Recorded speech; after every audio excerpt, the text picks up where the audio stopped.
지방자치단체에서 단속을 당하고 과태료를 부과하고 이런 것들이 일어날 수 있기 때문에 당연히 저희 사업주분들한테 그렇게 좋은 소식은 아닙니다. 안녕하세요. 노무법인 호담 김형규 노무사입니다. 최근 이재명 대통령이 당선되고 새로운 정권이 들어섰는데요. 그에 따라 노동정책도 이전 정권과는 확실히 다른 정책들이 많이 나올 것 같아요. 오늘은 이재명 대통령의 노동정책들을 확인해보고 이것들이 저희 사업주분들께 어떤 식으로 영향을 미칠지, 그리고 우리 사업주분들은 어떤 식으로 대응을 하면 괜찮을지에 대해서 말씀을 드리고자 합니다. 오늘 영상도 꼭 끝까지 시청해 주시길 부탁드리겠습니다. 노무사님, 이재명 정권의 근로기준법 등의 적용 범위를 확대한다는 내용 등이 있던데 이 부분에 대해서 한번 설명을 해주시겠어요? 현행 근로기준법은 사실 5인 이상 사업장들에게 전면적으로 적용이 되고 있어요. 첫 번째로는 해고 제한 규정들이 적용이 되고요. 두 번째로는 연차수당 이런 것들이 적용이 돼요. 근데 5인 미만 사업장인 경우에는 근로자 보호를 하는 규정들이 적용이 안 되다 보니까 사실은 이 부분에 있어서 5인 미만 사업장들도 근로기준법에 전면 적용을 해야 되는 것이 아니냐라는 주장이 계속 있어 왔었는데요. 사실 이 부분에 있어서는 과거에 헌법 소원도 여러 차례 진행됐을 정도로 이미 이슈가 무르익은 상태입니다. 하지만 매번 헌법소원에서 기각이 났었는데요. 그 주된 이유 중에 하나가 영세사업장들의 부담이 너무나 가중된다라는 취지였거든요. 따라서 이번 정권에서도 이 5인 미만 사업장의 근로기준법을 전면적으로 갑자기 확 적용시키기는 부담감이 있을 겁니다. 이 부분에 대해서는 기존에는 적용되지 않았던 내용들이 새롭게 적용되는 것들로 바뀌는 거기 때문에 사업주의 입장에서 부담이 늘어나는 것은 당연합니다. 하지만 그 구체적인 안이 아직은 나오지 않은 상황이기 때문에 이 내용은 후속적으로 저희가 계속 브리핑을 해드리도록 할게요. 그럼 노무사님, 5인 미만 사업장에 확대되는 내용들이 증가할 텐데요. 대표적으로 어떤 것들이 있는지 예시를 조금 들어주실 수 있을까요? 가장 대표적으로는 해고가 될 겁니다. 지금은 5인 이상 사업장에 적용되는 해고의 제한 규정이 정당한 이유 없이 해고를 하면 안 된다라는 내용인데요. 첫 번째로는 절차의 정당성, 두 번째로는 사유의 정당성, 세 번째로는 양정의 정당성, 이 세 가지를 모두 충족을 해야 하는데요. 먼저 절차와 사유에 관한 내용은 근로기준법에서 정하고 있어요. 그리고 이런 것들이 부당해고라고 판단되는 경우에는 근로자가 관할 지방노동위원회에 부당해고 구제 신청을 제기할 수 있다 보니까 이런 근로자 보호에 관한 내용들이 5인 이상 사업장에 적용이 되고 있습니다. 하지만 5인 미만 사업장에는 제가 앞에서 말씀드렸던 이런 해고 요건들은 적용이 되지가 않아요. 5인 미만 사업장에 적용이 되는 해고에 관한 내용은 오로지 해고의 예고, 즉 해고를 하기 위해서는 30일 이전에 미리 알려주라라는 그 예고 제도만 적용이 되고 있어요. 따라서 5인 미만 사업장의 근로기준법이 확대 적용된다면 가장 먼저 해고 관련 규정이 적용될 겁니다. 또 다른 공약 중에 비정규직 노동자 관련한 내용들도 많이 포함되어 있는 것으로 알고 있는데요. 대표적으로 어떤 부분이 포함되어 있는지 설명해 주실 수 있으실까요? 저희 사업주분들께서 가장 눈여겨보셔야 할 거는 첫 번째로 퇴직연금의 의무화, 그리고 두 번째로는 1년 미만 근로자에 대해서 3개월 이상 재직을 하면은 퇴직금을 지급하여야 한다라는 내용인데요. 현행 퇴직금은 근로자가 계속해서 1년 이상 근무하고 일주의 소정근로시간이 15시간 이상이 되어야 근로자한테 권리가 발생합니다. 이 기간을 3개월로 단축하겠다라고 보여져요. 이렇게 되면 사실상 근로자를 3개월 이상만 쓰면 무조건 퇴직금이 발생한다는 뜻이거든요. 당연히 사업주의 부담은 증가될 수밖에 없겠죠. 그래서 퇴직연금을 의무화하는 내용까지 같이 넣어놓은 것 같아요. 퇴직연금을 의무화함으로써 사업주가 근로자한테 퇴직금을 지급할 때 목돈을 한 번에 쓰라라기보다는 매월 일정액을 퇴직연금 계좌로 적립을 해라, 이런 취지로 보이는데요.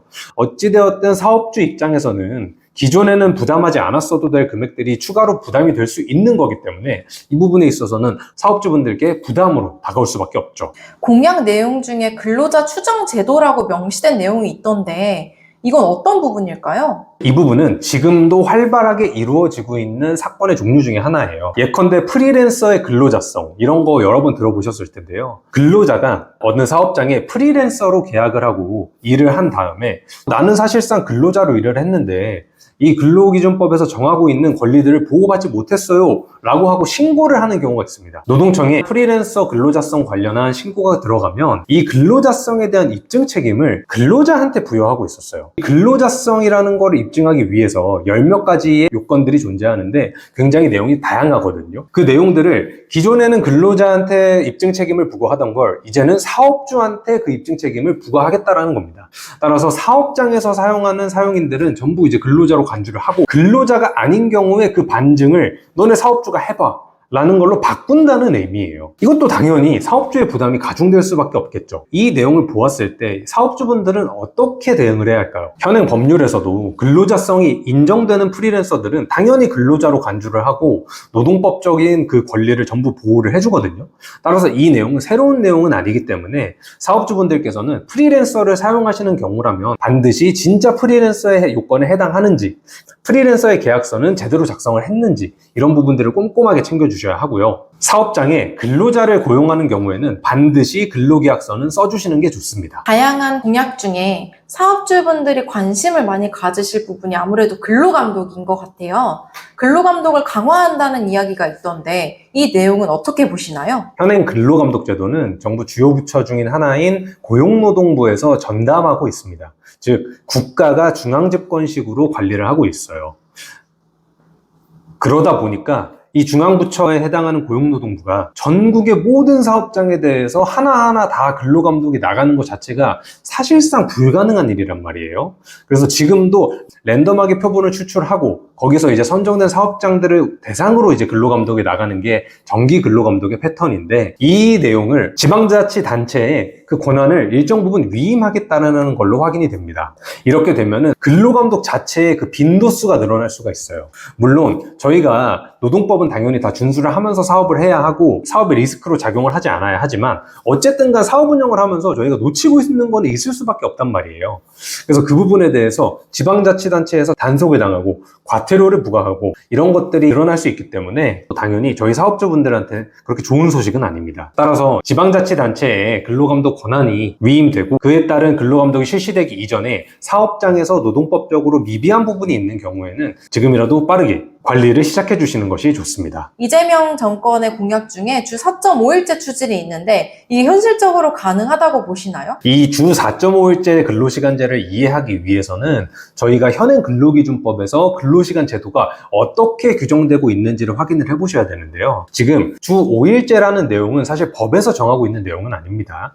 저희 근로기준법에서는 이 근로자의 근로시간으로만 규제를 하고 있어요. 근로기준법에서 1일의 법정 근로시간과 1주의 법정 근로시간을 정하고 있죠. 1일의 법정 근로시간은 8시간, 그리고 1주의 법정 근로시간은 40시간, 그리고 8나누기 40 하면은 5일이 나오잖아요. 그래서 저희가 주 5일제 이렇게 표현을 하고 있는 건데, 이에 대해서는 여러 가지 방법론이 있을 수 있을 것 같아요. 1일 근로시간을 기존 8시간에서 7시간으로 감소를 하거나, 아니면은 1주 근로시간을 40시간에서 36시간으로 감소를 하거나, 이런 식으로 1주나 1일 그 근로시간의 상한을 단축시키면서 4.5일제 실시 자체를 유도할 수는 있어 보여요.